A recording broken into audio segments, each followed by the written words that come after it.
ঠিক আছে, যেমন কর্ম তেমন ফল। একসময় কত সুখে শান্তিতে আছিলা, আমি তোমার কত সুখে শান্তি রাখছি, কোনো চাহিদা অপূর্ণ রেখে যা চাইছো তাই দিছি, যখন যা বলছো তাই করছি। তোমার বাড়িতে দুইটা কাজের লোক ছিল, পায়ের উপরে পা উঠে তুমি খাইছো, সবসময় হুকুম দিতে। আর আজকে, আজকে তোমার কি অবস্থা, কাজের বুয়া হইয়া তারপর তুমি আমার বাসায় আসছো। হ্যাঁ, তুমি ঠিকই বলছো। আমি কত বিলাস স্বীকার করছি, তুমি আমার সব চাওয়া পাওয়া পূরণ করছো। কোনো চাওয়া পাওয়া পূর্ণ রাখো নাই।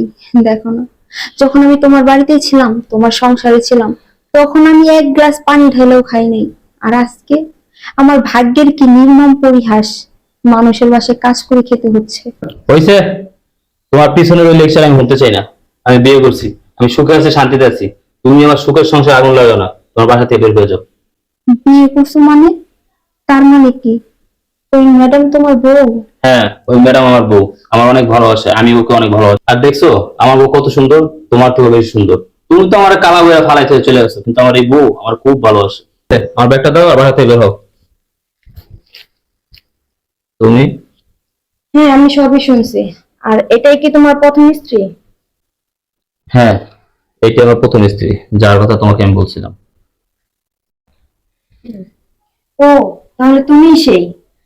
তোমার কথা আমি অনেক শুনছি, ও আমাকে